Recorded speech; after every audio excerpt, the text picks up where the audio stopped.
Fala pessoal, tudo bem? Professor Gonçalves aqui. Na aula de hoje, gente, nós iremos falar sobre responder, na verdade, aquele questionário que nós vimos na aula anterior, né? Nessa revisão. E eu vou estar respondendo aqui questão por questão, comentando e repassando as melhores respostas e comentando com as respostas em si. E espero que eu possa ajudá-los, tá? Vocês podem estar conferindo o questionário em casa, respondendo e também estar comparando, beleza?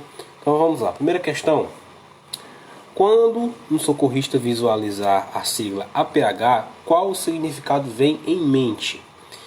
Então, gente, é uma sigla que é muito fácil de se associar quando você vive nesse meio de resgate, de combate a incêndio, né? APH a gente vem logo em mente atendimento pré-hospitalar. Então é uma pergunta muito fácil, tá?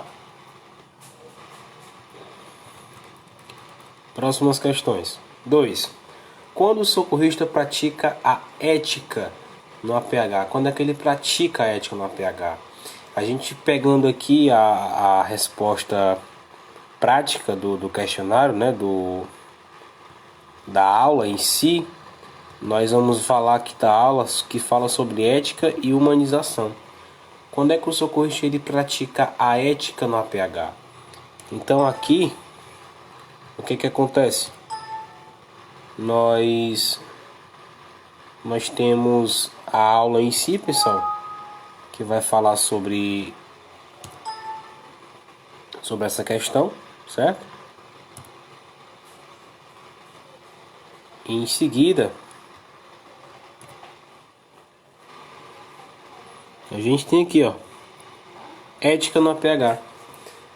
É quando o socorrista ele pratica, né, o conjunto de valores que se torna, né, deveres em culturas ou grupos expressos por ações. Então, quando é que o socorrista pratica a ética no APH?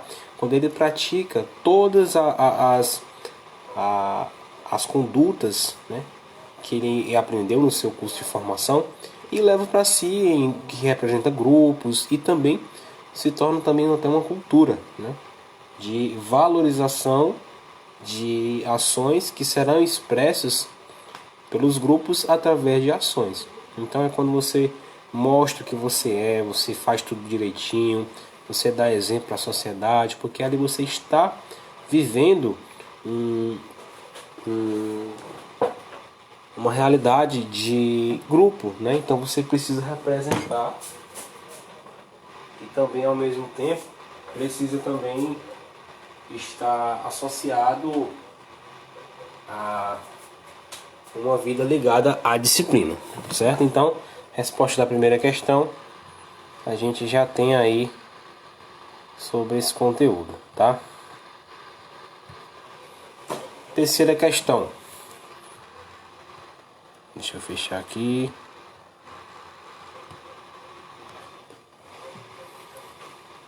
Terceira questão.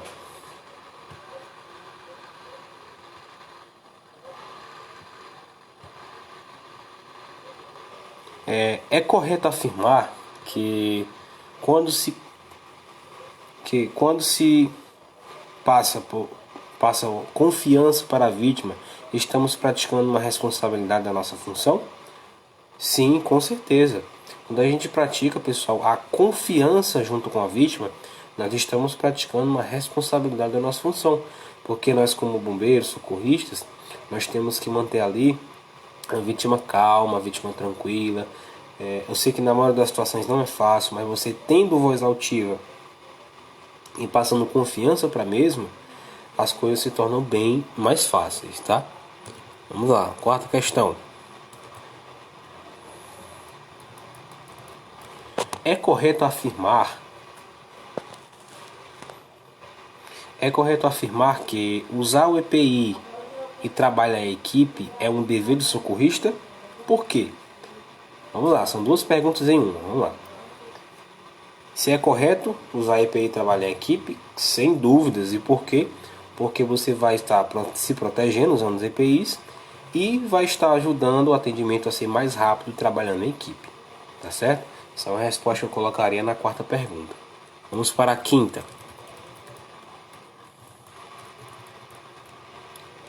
Quando o socorrista está em atendimento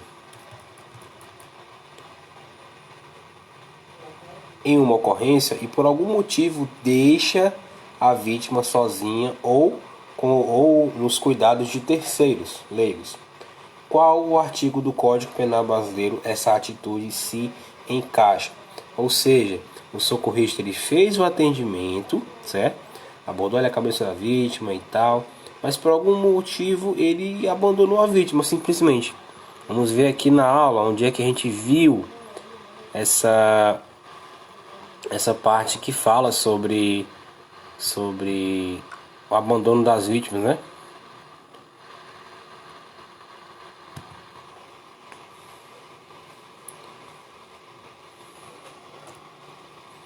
Nós temos aqui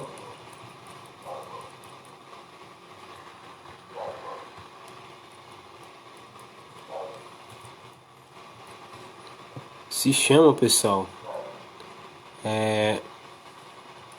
crime de abandono, onde o socorrista ele vai se encaixar ali no artigo 133, porque ele abordou a vítima, fez o atendimento inicial, mas ele abandonou.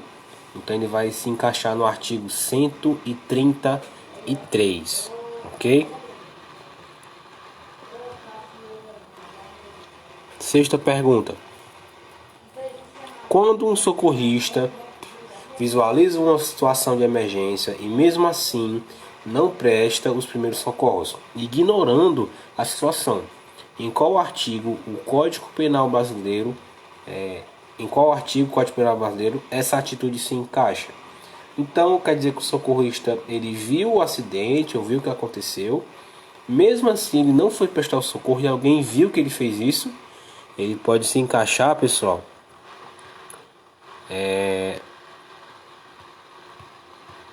nessa parte aqui, ó, que vai falar sobre, deixa eu pegar aqui, o crime de omissão de socorro, tá? Onde a vítima ela foi abandonada, certo? Abandonada não, ela foi atendida, né, por pessoas que não tinham conhecimento de nada, e uma pessoa que estava preparada, passando pelo local, ela não fez nada. Então, se o socorrista ele vê o acidente, vê o que aconteceu, a situação de emergência, e mesmo assim ele não ajudar, né, e as pessoas verem que ele viu, que não fez nada para fazer ela ajudar, então ele se encaixa aí no artigo 135 do Código Penal Brasileiro, que é o crime de omissão de socorro, ok? Vamos lá. Sétima pergunta. Jonathan se depara com uma ocorrência e faz os procedimentos de aproximação e abordagem da cabeça da vítima. Quando percebe, o mesmo está sem luvas e tocando no sangue da vítima. O socorrista foi imprudente, negligente ou imperito? O que é que vocês acham, pessoal? Ele, mesmo sabendo que tem que usar o EPI, ele fez a abordagem da cabeça da vítima, né? E quando ele percebeu, ele estava sem as luvas, tocando no sangue, tocando em tudo aquilo, né? Então, o que é que ele foi? Imprudente, negligente ou imperito? Nessa parte, pessoal, eu creio que ele foi ali imprudente, tá? Porque ele sabia do perigo, mas mesmo assim quis corrê-lo, certo? Oitava. Em uma ocorrência, Karen está prestes a fazer uma aproximação, mas a vítima está perto de fios elétricos que dão indícios que ainda estão energizados. Mesmo assim, o mesmo decide socorrer. Ela agiu com imprudência, com negligência ou com imperícia. Esse caso aqui, pessoal, é bem parecido com o outro, então eu posso até assimilar as situações. Esse caso da Karen, ela foi imprudente, certo? Pela situação. Ela mesmo vendo ali o perigo, ela acabou ela acabou ignorando a situação, né? E mesmo assim foi fazer a ocorrência. Então, nesse caso, você vê muita contradição, né? Tem imprudência, tem negligência parecida, tem imperícia, e para quem não sabe, fica perdido. Então, para esclarecer melhor as duas situações, vamos aqui analisar melhor. Eu dei a primeira resposta que foi imprudência no Jonathan, né? Porque ele foi naquela euforia e tal. Então, reformulando a minha resposta, de acordo com a situação, tá? Eu vou colocar aqui o Jonathan, aqui ó, ele foi fazer a aproximação da cabeça da vítima, abordou a cabeça da vítima. Quando ele se deparou, ele estava sem luva, né? Então, aqui eu posso dizer, né, reformulando a pergunta, ele foi uma pessoa negligente, ele negligenciou ali a situação, certo? Já a Karen, ela foi imprudente, porque ela sabia do perigo, aqui na oitava questão, ela sabia do perigo e mesmo assim, os fios elétricos, né? Mesmo assim, ela foi fazer o atendimento da vítima, podendo ali acabar sofrendo uma descarga elétrica, tá? Nona questão. Em uma emergência, o socorrista Tafarel, que não é médico, enfermeiro nem técnico, decide de costurar, ou seja, suturar, um corte profundo que pode levar a vítima à morte em pouco tempo. Ele foi negligente, imprudente ou imperito? Olha a pergunta. O Tafarel ele resolveu fazer uma sutura, costurar um ferimento da vítima sem ser médico nem técnico de enfermagem. Então, só por ele estar fazendo isso, uma função que não é dele, ele já foi aí imperito, ou seja, ele não sabe fazer aquela função e inventou de fazer, né?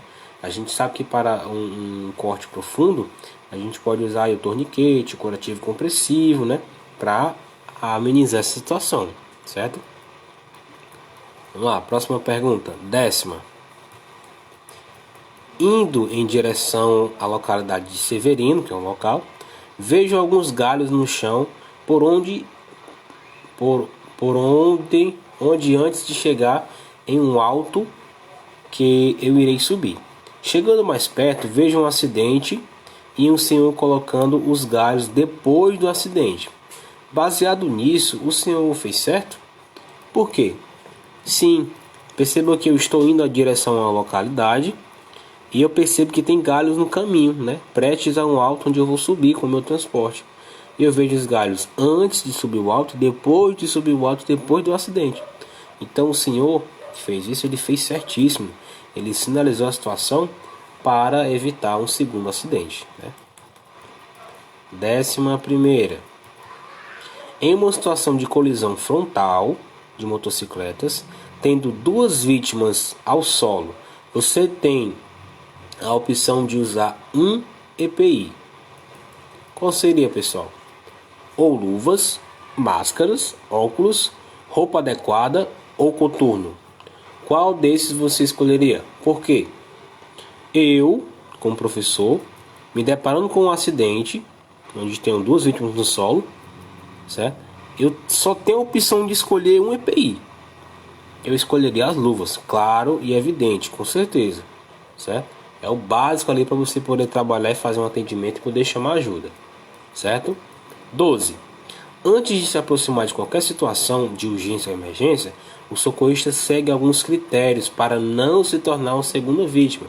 Quais são esses critérios? É aquele velho mnemônico que eu passei para vocês. Primeiro eu, depois a minha equipe, terceiro os transeuntes e por último eu chego na vítima. Fazendo a avaliação, fazendo a cinemática do trauma, fazendo a avaliação primária, fazendo a avaliação secundária, fazendo a remoção da vítima, ok? 13ª. Logo após se ajoelhar próximo à cabeça da vítima, primeiro o socorrista fala e depois aborda, ou primeiro ele aborda e depois fala, né? É uma perguntinha meio trocada, mas costuma pegar muita gente. Vamos lá. A gente aprendeu no curso, nas práticas, que a gente primeiro aborda a cabeça da vítima, alinha, se for preciso, e depois fala, certo? Então por aí vocês já podem tirar a resposta da 13ª questão. 14ª. Todo socorrista aprende o passo a passo para ser diferente dos leigos, ou seja, leigos são as pessoas que não sabem nada de primeiros socorros. Sabendo disso, fica a pergunta: o que é feito na cinemática do trauma, na avaliação primária, na avaliação secundária e na remoção da vítima? Vamos lá. Cinemática do trauma é onde eu vou colher as informações do que aconteceu no acidente, certo? Via celular, via áudio, via fotos, via ligação. Na avaliação primária eu vou confirmar, eu vou chegar no local da cena, o que aconteceu e ter uma visualização da vítima ali superficial apenas com os olhos. Na avaliação secundária eu vou fazer o toque segmentado da vítima, eu vou tocar na vítima para fazer a avaliação, colocar na prancha, fazer rolamento, colocar as colar cervical, conter ferimento. E na remoção eu vou retirar a vítima do local com uma ambulância, com prancha, certo? E assim a resposta fica completa. 15. Vítima se encontra com as pupilas dilatadas. Como posso chamar esse fenômeno? Vamos aqui na aula para vocês conseguirem entender, tá? Pupilas dilatadas. Vamos lá. A terceira aula.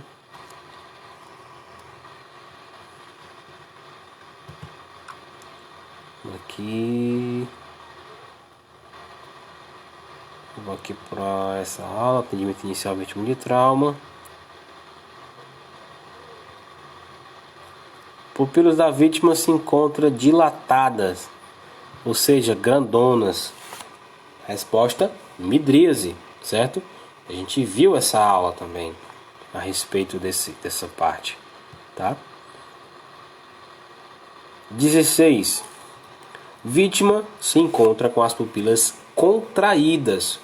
Como posso chamar esse fenômeno? Vamos para a aula para vocês poderem relembrar.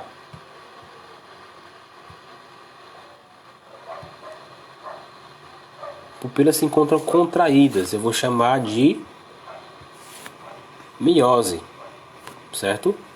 Anotem para vocês poderem acompanhar o que está sendo passado, ok?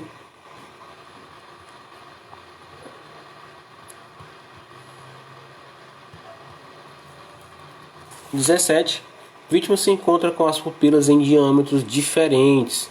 Como chama-se esse fenômeno, né? As pupilas estão com tamanho diferentes.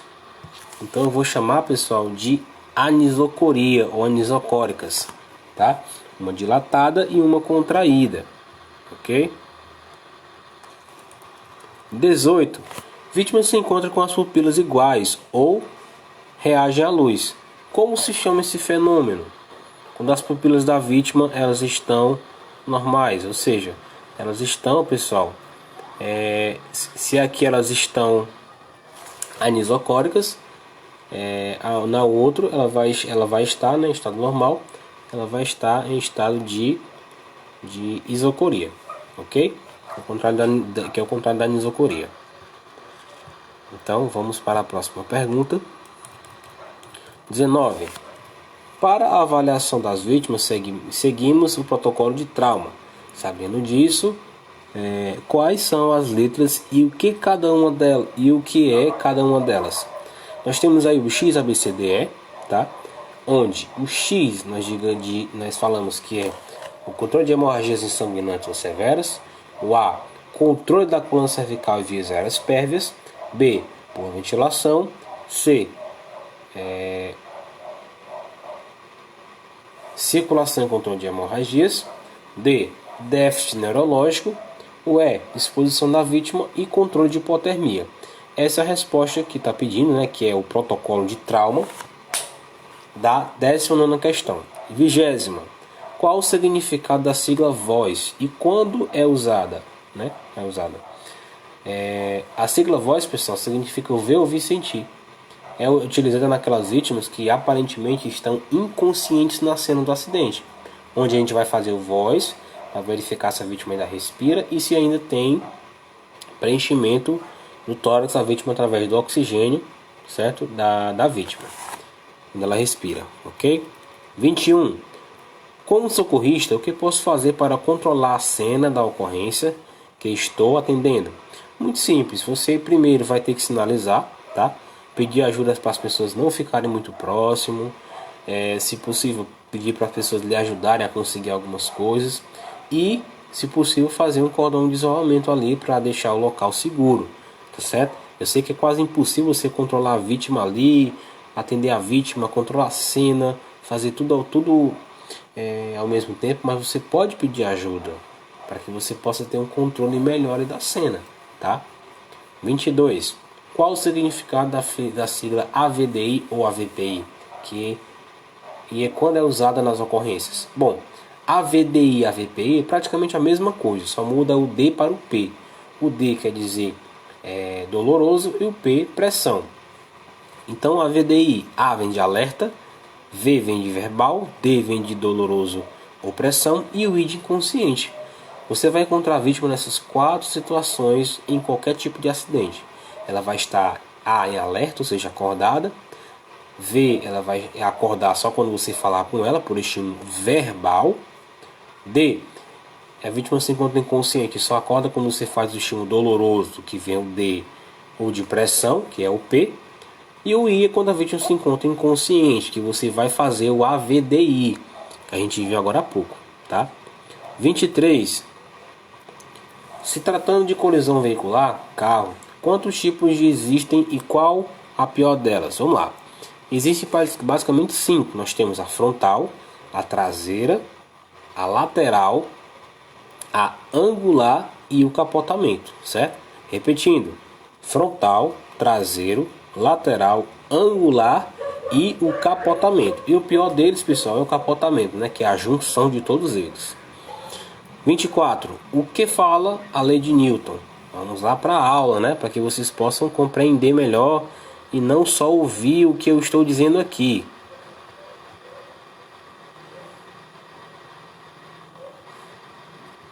Deixa eu encontrar aqui a aula que fala sobre isso.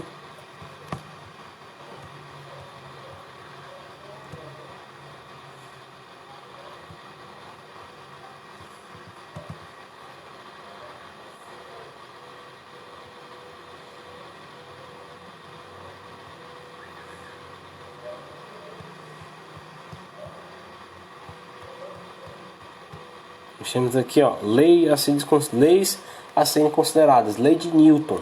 Um corpo em movimento tende a permanecer em movimento até que uma força externa, atue sobre ela. Isso é o que fala na lei de Newton a respeito dos acidentes, tá?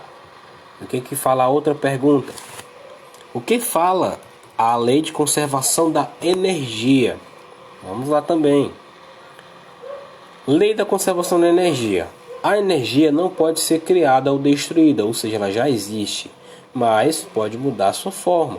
E o que pode alterar a energia, né, da conservação?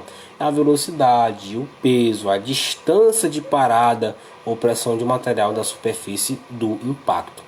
Então são 2 leis, pessoal, que ajudam muito a gente a compreender lá atrás a cinemática do trauma, tá certo? Ajuda muito a gente compreender o que aconteceu ali no local do acidente, certo? 27. Qual a diferença entre curativo de 3 pontos, valvulado, e curativo compressivo? Bom, o curativo de 3 pontos, pessoal, ele vai servir para traumas penetrantes que vão atingir a região do pulmão, onde a vítima vai conseguir respirar pelo buraco, pela fissura da lesão. Certo? Por exemplo, eu levei aqui uma facada no peito. Se eu começar a respirar pelo buraco da facada, eu vou precisar fazer um curativo de 3 pontos. Nós vamos fazer na prática depois. Certo?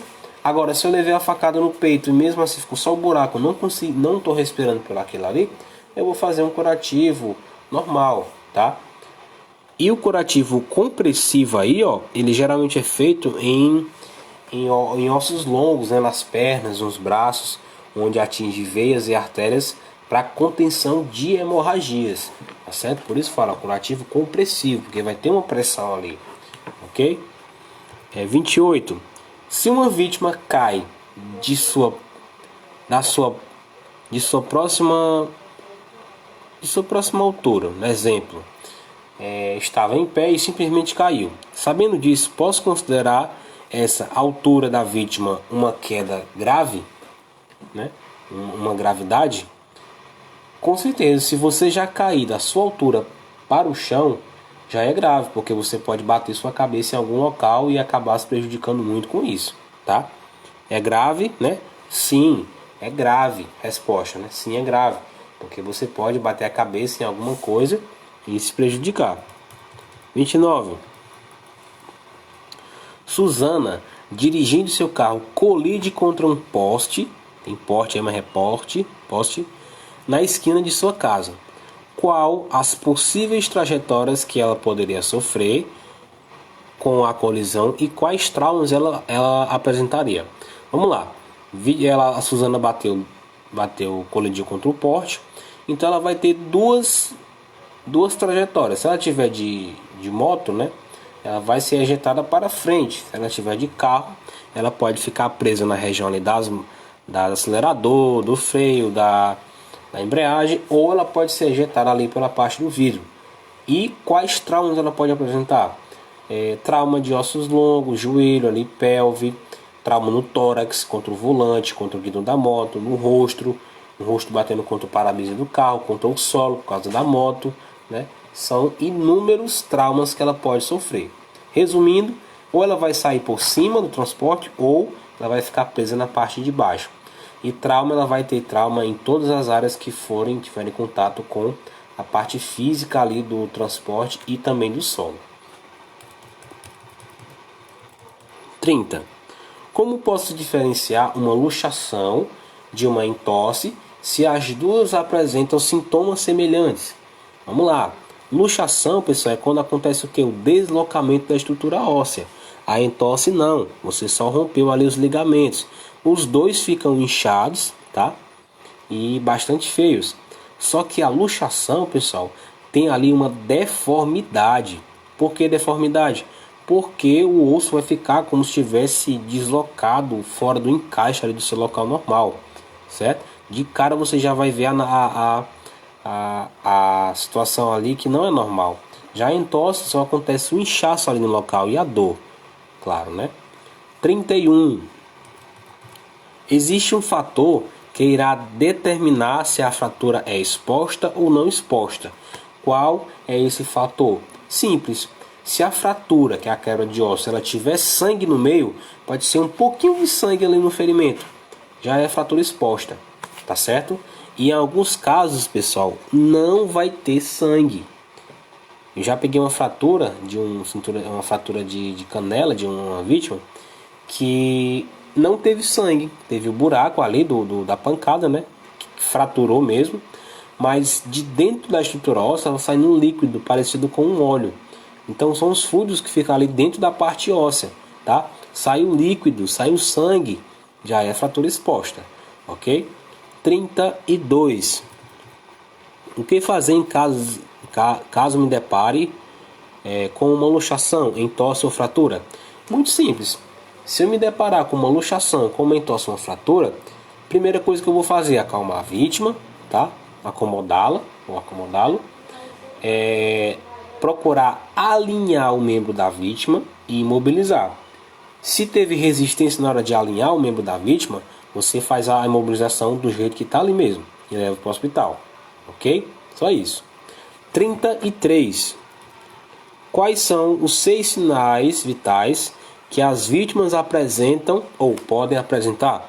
Vamos para a aula aqui para que vocês possam entender, tá? Aula de sinais vitais. Quais são os 6 sinais vitais que as pessoas em si elas apresentam, né? Vamos lá. Aqui nós temos eles: pulso, frequência cardíaca, frequência respiratória, pressão arterial, temperatura e a dor. São 6, tá certo? Esses são 6 sinais vitais que as vítimas apresentam em qualquer hipótese. Ou podem não apresentar, né? Por isso são sinais vitais de vida, ok? 35. A partir de qual temperatura posso afirmar que a vítima se encontra com febre? Então, mais uma vez, vamos lá para a aula de sinais vitais. Está perguntando a partir de qual temperatura eu posso afirmar que a vítima se encontra com febre. Então vamos aqui. Febril, né? Febre. Entre 37,8 e 37,9. Já é uma considerada uma temperatura que a vítima já vai estar ali com febre. Ok? Deixa eu aumentar aqui o tamanho da fonte para que vocês possam enxergar melhor. Próxima pergunta. Vítima se encontra com 40 graus. Como posso chamar esse sintoma? Vítima com 40 graus, né? Entre 39 e 40 graus, você chama aí de pirexia, certo? Já não é mais febre, já é pirexia. Vítima com 40 graus de febre. 37. Vítima se encontra com 35 graus. Como posso chamar esse sintoma? 35 graus, já vem aqui, ó, hipotermia, abaixo de 35 graus, certo? Chegou ali para baixo, a vítima está entrando em estado de hipotermia, ou seja, está ficando com muito frio. Beleza? Vamos lá, 38. Qual o parâmetro normal de batimentos cardíacos do adulto? Vamos lá, batimentos cardíacos, pulso. Adulto vai variar aqui entre 60 e 100. A gente usa, pessoal, um aparelhinho chamado oxímetro, que vocês já devem ter visto ou utilizado, tá? Que nós utilizamos para fazer o quê? Ver a saturação da vítima, que vai entre 95 e 100 do adulto, 95 e 99, estado normal, e o batimento do adulto normal vai variar entre 60 e 100. Professor, meu Deus, 62, tá normal? Tá normal. Meu Deus, 80, 90, 95, tá normal? Tá normal. Porque vai variar ali entre 60 e 100. Beleza? Passando aqui.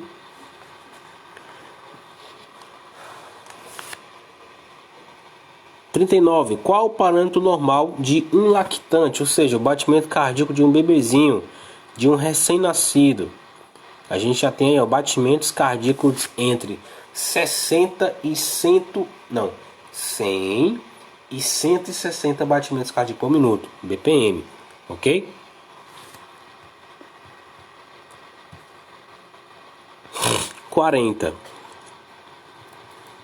Quais os dois pulsos mais aferidos no APH?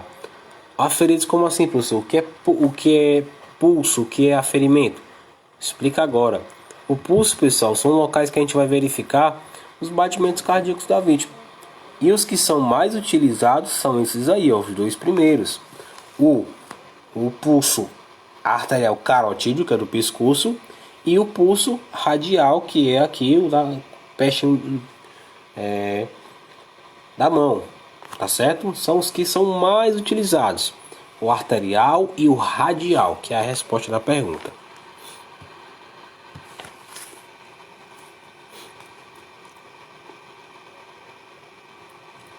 41. Se tratando de pressão arterial, quais os parâmetros normais de um adulto? Também sinais vitais, vamos lá.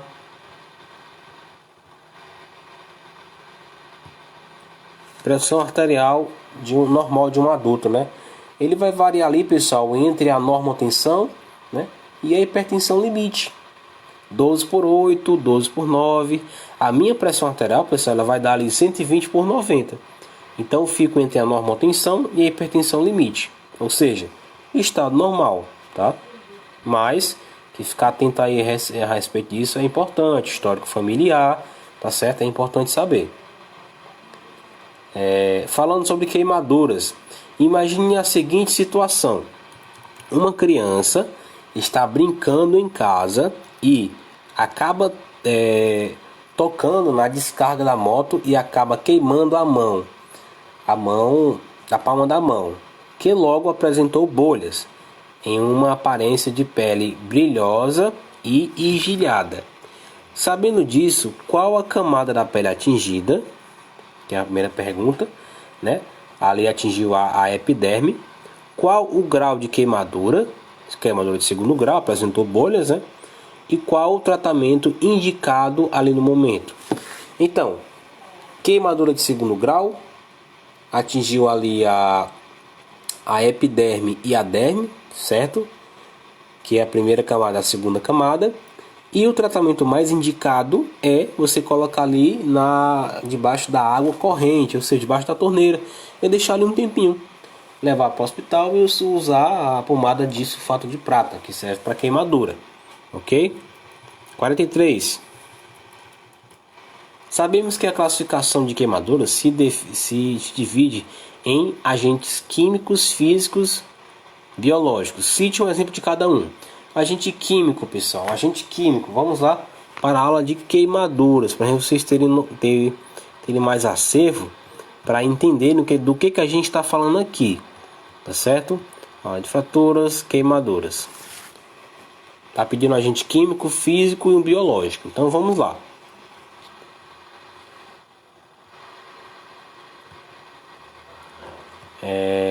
Deixa eu pegar aqui. Pronto, aqui está. Agente químico, a gente tem os ácidos, as bases e os combustíveis. Os físicos, nós temos as temperaturas extremas, a radiação, a eletricidade e a fricção. Biológico, nós temos os animais, que pode ser a água viva, e os vegetais, que podem ser urtiga, cansanção. Então são coisas que são classificadas em agentes biológicos, tá certo? E também aquelas lagartinhas pequenas, ok? Então, químico, físico, biológico.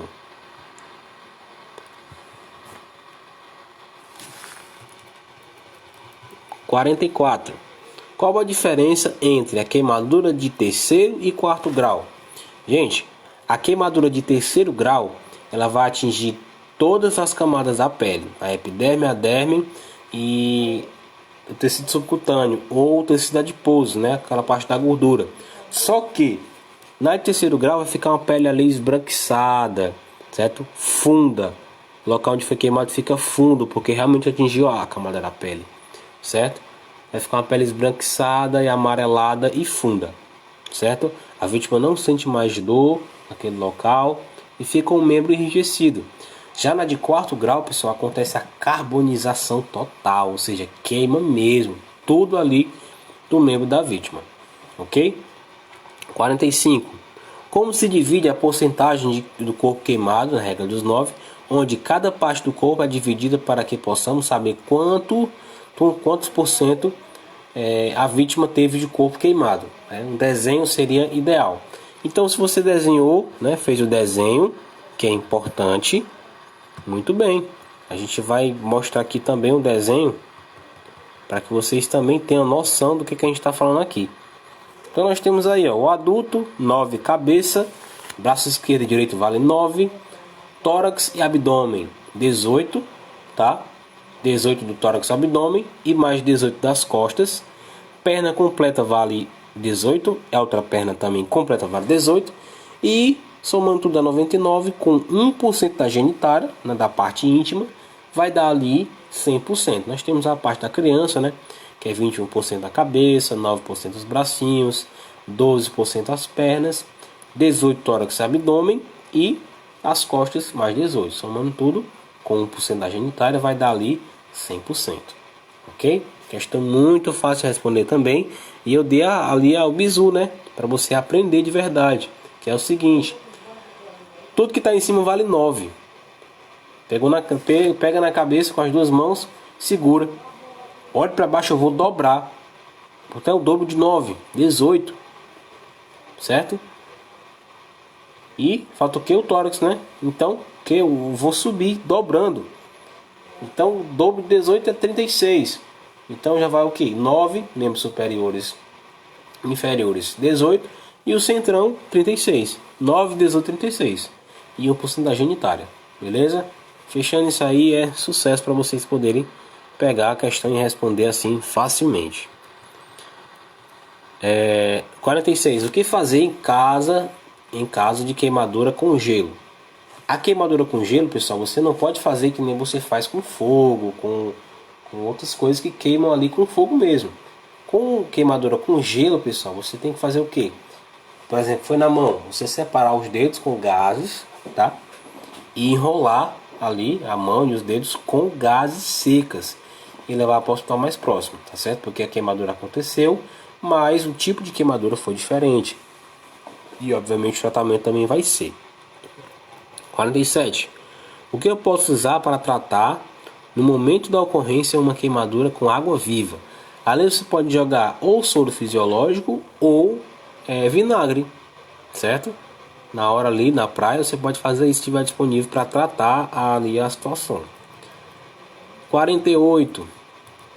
Quando a vítima sofre um trauma na coluna, se usa uma sigla para definir o tipo de trauma. Qual é essa sigla e o que ela quer dizer? Essa sigla, pessoal, a gente está falando de TRM, que é o trauma raquimedular. 49. Para que serve o esqueleto axial? Muito simples, é para dar sustentação ali à cabeça, certo? Ali os braços, o corpo e tudo isso. O esqueleto axial, pessoal, para quem não viu, é o esqueleto que faz parte da coluna, que pega as costelas e também pega a cervical, a parte do pescoço, ok? 50. Sabemos que a coluna serve para milhares de coisas, sendo funcional para tudo. Mas em quantas partes ela se divide e quais são elas? Então vamos lá para a aula de TRM para que vocês possam entender junto comigo. Tá perguntando aí em quantas partes se divide, né? A coluna. Então vamos aqui para a aula de TRM.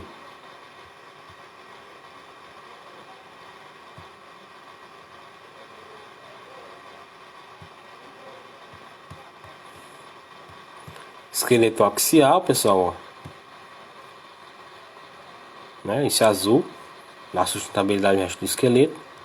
Está perguntando aqui em quantas partes se divide. Nós temos aí, ó, são 5 partes, certo? Parte cervical, torácica, lombar e a sacral e a coxígena. Onde a cervical é composta por 8 por 8, a torácica por 12, a lombar por 5, a sacral por 5 e a coxígena por uma só. Ok? Muito simples também. 51. O TRM pode levar a milhares de consequências para a vítima, sendo elas permanentes ou temporárias. Sabendo disso, qual a diferença entre paraplegia e tetraplegia? Vou mostrar para vocês aqui também a diferença de um para o outro. É que vocês não tenham dúvidas sobre isso, tá? Vamos ver aqui, cadê? Aqui nós temos a paraplegia, pessoal, é quando a pessoa só consegue mexer da cintura para cima, ou seja, as pernas dela morreram, ela não consegue mais mexer. Na paraplegia, na tetraplegia, a pessoa não mexe nem as pernas, nem o centrão, nem os braços, ela só vai mexendo do pescoço para cima, ok? Muito simples também de se pegar e aprender. Vamos lá, 52. Priapismo é um fenômeno que acontece com homens devido ao TRM, TCE e etc. Mas afinal de contas, o que é o priapismo? Priapismo, pessoal, é um sistema nervoso no corpo do homem, onde o pênis do homem ele fica ereto em certas situações e por conta de traumas também, certo? Por exemplo, o cara sofreu uma pancada muito forte na cabeça, ele vai cair ali duro e o pênis ele pode ficar ereto ali por um bom tempo, certo? Isso se chama priapismo. Pode ser também por trauma na coluna, certo? Ele pode ficar ali, você pode chegar na ocorrência, aí você vê aquela situação, você fica até assim um pouco constrangida, mas não fique. Isso é um sinal de trauma também, certo? Que é o priapismo. 53. Cite 3 coisas que não é recomendado fazer com a vítima TRM. Primeira coisa, trauma raquimedular, certo? Primeira coisa, não faça rolamento. Segunda coisa, não movimente a vítima de uma forma que vá movimentá-la demais. E terceira coisa, evite está movimentando a vítima sem necessidade. Beleza? 54. Descreva um exemplo do que é pneumotórax. Gente, essa questão do primeiro pneumotórax, ela é muito simples, mas você precisa estudar e se aprofundar nela, tá?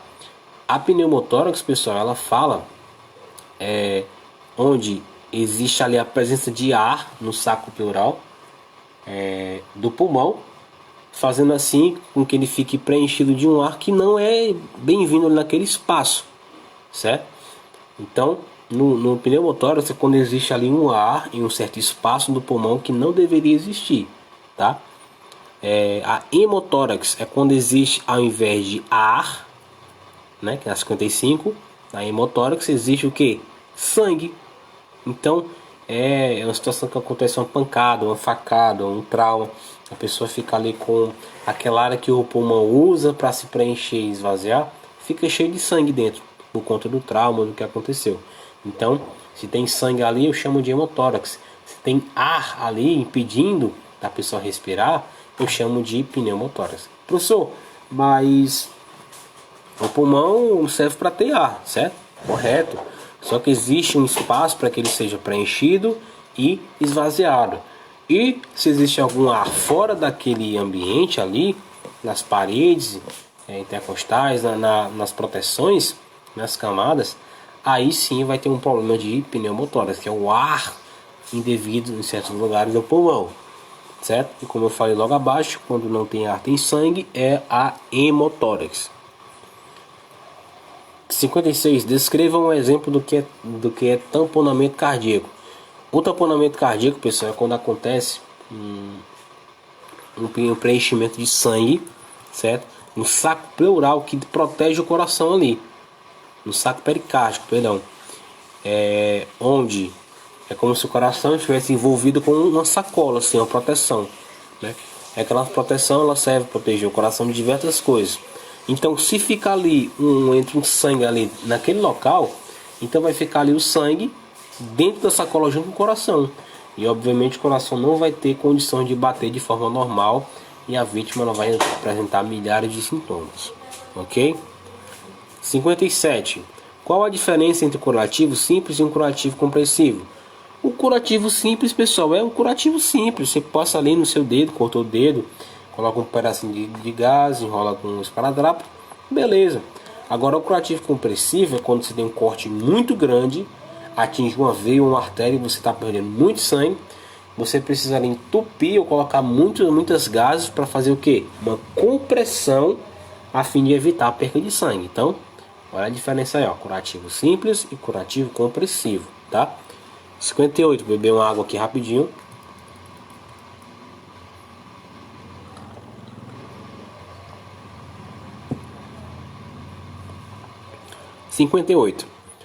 Quanto tempo no máximo um torniquete pode ficar na vítima e em qual situação usarei? Máximo tempo que pode ficar 120 minutos, certo? Ou seja, ali 2 horas, certo? 2 horas é o tempo que você aplica o torniquete e chega até o hospital mais próximo. Professor, mas tem aquela ideia de ter afrouxando para circular o sangue e acochar de novo? Não, gente, não faça isso, tá?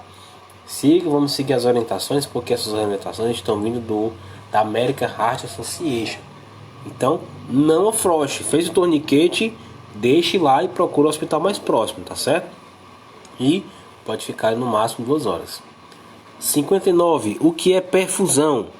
A perfusão, pessoal, é um sistema que a gente faz, né, para verificar a circulação sanguínea da vítima. Então a perfusão nada mais é do que um exame exame rápido para avaliar a circulação da vítima, ok? 60. O que o socorrista deve fazer em casos de exposição de vísceras? Pergunta difícil, hein? Mas vamos lá. Cheguei na vítima, ela se encontra ali com as vísceras, o estômago para fora. O que é que eu vou fazer? Primeiro, eu não vou poder limpar com nada, nem com soro fisiológico, professor. Não. Você vai pegar uma sacola plástica, tá? Vai jogar água dentro da sacola, deixar ela úmida, tira o excesso. Você veste ali as vísceras que estão para fora, tá? Pessoal, mas está cheio de terra, não importa. Você só vai vestir, tá? Vou já dizer o porquê. E colocar a sacola presa ali, tampando o local do ferimento.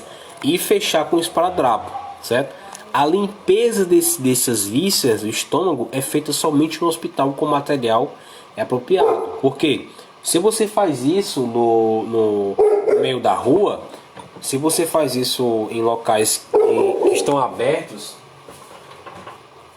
logicamente você vai acabar expondo a vítima ali a um local totalmente desproporcional, totalmente sujo, um local que não vai proporcionar ali uma higienização, um ambiente adequado para fazer aquele procedimento. Então, não faça. Até porque o socorrista nem pode fazer isso, tá? Mande direto para o hospital com esse procedimento. Lavou a sacola, vestiu os membros da vítima, fechou com os esparadrapo ali na pele da vítima e mande para o hospital mais próximo. Ok? 62. Desculpa aí, pessoal, o cachorro tá latindo aqui.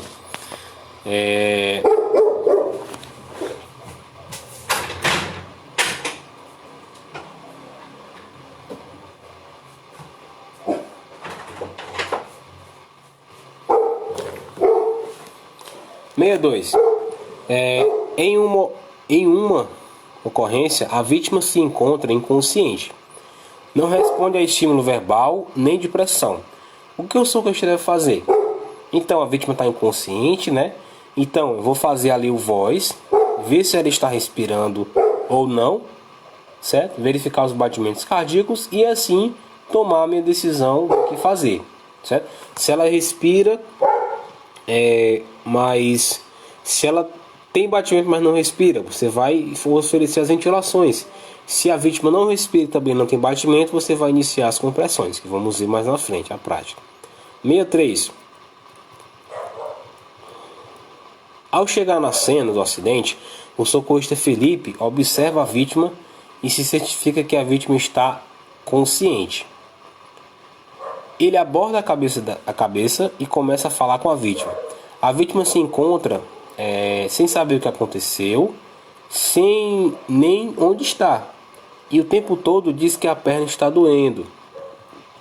Felipe, o socorrista, avalia as pupilas e as duas fotorreagem à luz, sabendo dessas informações qual a numeração que essa vítima recebe na escala de Coman de Glasgow. Então vamos lá. Voltar aqui para a pergunta e vamos lá para a escala de Coman de Glasgow para vocês conseguirem entender o que a pergunta está pedindo. Ok? Vamos lá. Vamos ver aqui o que a pergunta está pedindo para vocês não ficarem perdidos na resposta. Cadê a escala de Coman de Glasgow? Aqui está. Escala de Coman de Glasgow. Vamos lá.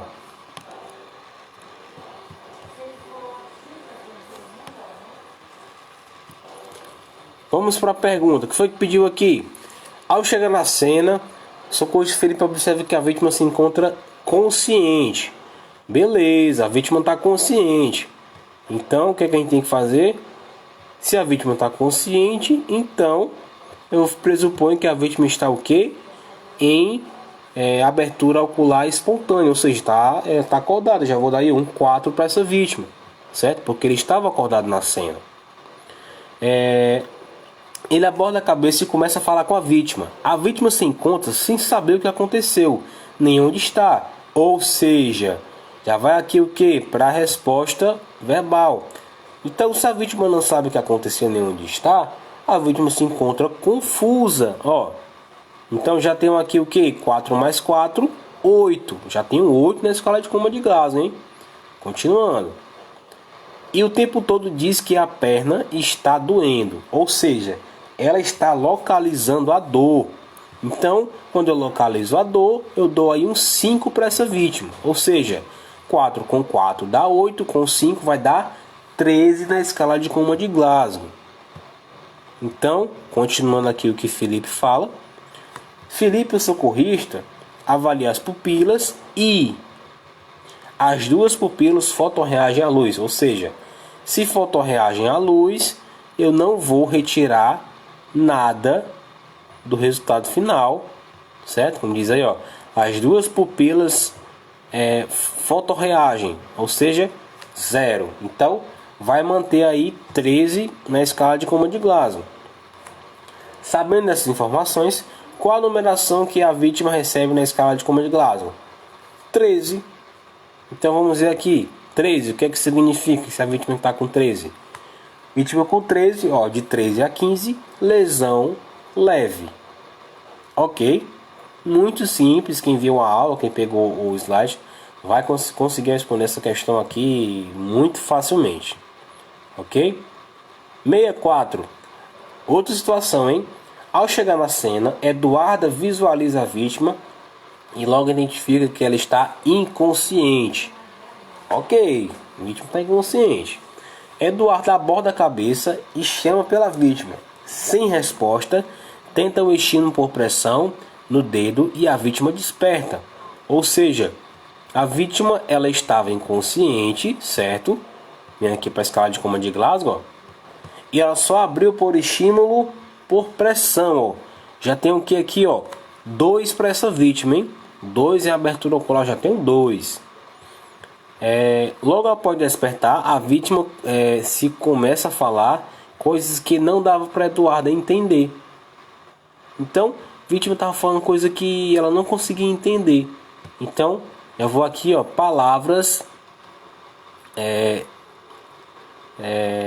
inapropriadas. Ou seja, perdão, sons ininteligíveis. Não estava conseguindo entender o que ela estava querendo falar. Então eu já tenho o que? 2, porque ela abriu os olhos por estímulo por pressão, mais 2 que ela não estava conseguindo falar direito para Eduarda conseguir entender. Voltando para cá. Logo após despertar, a vítima começa a falar coisas que não dava para Eduarda entender. Durante a avaliação do corpo da vítima, ela puxou a perna assim que Eduarda tocou. Quando foi feita a avaliação das pupilas, o corpo da vítima, ela puxou a perna assim que Eduarda tocou.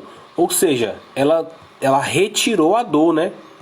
Então, quando ela retira a dor, ó, já tem o que aqui, ó, 4 para essa vítima, porque ela fez o que? Ela retirou, ó, retirada a dor. Então aqui eu já vou ter o que? 2 com 2, 4. Mais 4 aí da retirada da dor. Eu já tenho o que? 8 para essa vítima. Então isso é bem grave, gente. 8 já é uma numeração assim bem séria, certo? Mas tem mais, a questão tá dizendo mais, ó. Quando foi feita a avaliação das pupilas, as duas se encontravam em estado de midríase e não reagiram à luz. Sendo assim, qual número essa vítima receberá na escala de coma de Glasgow? Ou seja, se a vítima se encontrava em midríase, o que é a midríase aqui, hein? Midríase. Ou seja, as pupilas da vítima estavam totalmente dilatadas, grandonas. Então, se elas não reagiram à luz, eu vou ter que fazer o que, pessoal? Ó, que fala, ó, as duas pupilas não reagem à luz. Eu vou ter que tirar 2. Então, se eu tinha 8 na escala de coma de Glasgow, eu só vou ter 6 agora, porque eu tirei 2, porque as pupilas não reagiram. Então, sendo assim, vítima de 3 a 8, então vítima grave, ok? Fique esperto nisso aí, de 3 a 8 grave, de 9 a 12 lesão moderada, de 13 a 15 lesão leve, 15 ausência de lesão, ok? Vítima gravíssima, hein? Essa que a Eduarda pegou no hospital, na certa ali para não perder tempo. Com suas palavras, diga o que é choque. Pergunta bem difícil, mas também vou aqui para a aula, né, para que vocês possam compreender e vou colocar a resposta, a melhor resposta possível, tá? Vamos lá, aula de choque que está. O que é choque, professor? Choque, respondendo a pergunta, tá? Da melhor forma possível para que vocês possam estudar e ter esse material em mãos para não esquecer, tá? Choque é o estado de hipoperfusão celular generalizada, ou seja, pelo corpo todo, onde a quantidade de sangue que chega para atender às necessidades das células é ineficaz. Ou seja, não está chegando sangue, pessoal. Não está conseguindo chegar sangue por algum motivo, certo? E isso vai acabar gerando ali sérias consequências na vítima, certo? Vamos lá. 66. Quais motivos levam as vítimas a entrarem em estado de choque? Já deu a dica. São 3. Dos 3, esse aqui, ó, é o choque hipovolêmico, o choque cardiogênico e o choque distributivo. O choque hipovolêmico, pessoal, é o choque de volume, de sangue, de líquidos do corpo. Por exemplo, fezes, líquidos do estômago, das vísceras. Isso são perca de líquidos, não apenas o sangue, tá? O cardiogênico é o problema no coração. Alguma coisa está impedindo que o coração consiga bombear sangue. Pode ser ali um tamponamento cardíaco, pode ser um entupimento de veia, de artéria, enfim. E nós temos o distributivo, que é onde vai distribuir ali o sangue pelo corpo. Então, são 3, né? Então o problema está em um desses 3 caso a vítima entre em choque: hipovolêmico, cardiogênico ou distributivo. Ok? Respondendo a pergunta lá do questionário. Então vamos lá. 67. Qual a diferença entre choque anafilático, choque neurogênico e choque séptico? Vamos lá. Essa parte aqui, pessoal, vai entrar aqui, ó, no choque distributivo, porque fala dos demais, né? Aqui, ó, choque distributivo. Nós temos aqui o choque anafilático. O choque anafilático, pessoal, é aquele choque que vai causar ali reações graves nas vítimas em questão de minutos, certo? Que pode ser ali por envenenamento, pode ser por comer alguma coisa, tipo camarão, envenenamento, picada de abelha, por medicamento, certo? É o choque anafilático. Ou seja, a vítima vai ter uma reação a isso. O choque anafilático, pessoal, vai apresentar dificuldade de respirar, coceira, vermelhidão, inchaço na boca, sensação de bola na garganta, dor de abdômen, náuseas, vômitos, aumento dos batimentos cardíacos, tontura, sensação de desmaio, suor e confusão mental, às vezes também dá. O neurogênico, pessoal, é o que acontece quando existe uma falha na comunicação entre o corpo, o cérebro e o corpo, fazendo com que os vasos sanguíneos percam os túneis e dilatem. Ou seja, quando acontece o choque neurogênico, pessoal, é quando, por exemplo, você tem uma mangueira, um cano 100, que é aqueles grossão. Não, perdão, você tem um cano 25, que é os fininhos, que são suas veias, por exemplo. E acontece alguma coisa, você sofre o choque neurogênico. E esse cano 25, a veia fininha vai ficar uma veia grossona. Ou seja, vai passar ali água, vai passar água por aquele cano, né? Mas não vai ser com pressão nenhuma. Por quê? Porque o cano está muito grosso para aquela pequena pressão. Então acontece isso nas veias também, certo? Elas dilatam e a pressão no coração, dos batimentos cardíacos do sangue, não consegue condizer aquela situação, tá? E o choque séptico, pessoal, é quando acontece uma infecção, pessoal, no sistema da vítima, uma infecção. Nós temos aqui, ó, os motivos que pode ser por vírus, por fungos, por parasitas, por pneumonia, por infecção de pele, meningite, etc. São vários. Lembrando, os 3 tipos de choque que a vítima sofre é o hipovolêmico, o cardiogênico e o distributivo.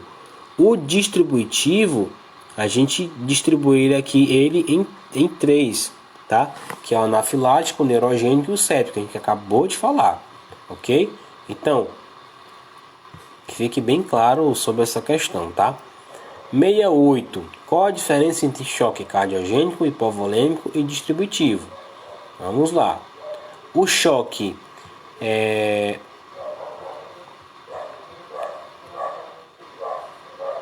aqui, deixa eu ver aqui, daqui em cima. O choque hipovolêmico, como eu falei para vocês, pessoal, é o choque que dá pela perca de volume. Geralmente no trauma é perca de sangue, mas também em casos clínicos, por exemplo, pode ser perca de muitas fezes, a vítima começa a vomitar demais, isso são perca de volumes, de líquidos, e assim a vítima pode estar em estado de choque hipovolêmico, tá? Cardiogênico, no problema no coração, na bomba em si. E o distributivo é em quem distribui o sangue pelo corpo. Ok? Então, resposta repassada. 69. Qual a sua opinião sobre o professor do curso, pessoal? E 70. Qual a sua opinião sobre a empresa Data Center, que poderia fazer para melhorar suas aulas? E você como aluno, o que poderia fazer para melhorar como aluno? São perguntas pessoais, ok? Então, pessoal, espero que eu tenha ajudado vocês, tá? Tenha aí uma ótima noite, dia, tarde, dependendo da hora que você esteja vendo essa aula. E saibam que eu estarei aqui para ajudá-los sempre que for necessário, ok? Pessoal, um forte abraço para vocês e até a próxima. Valeu!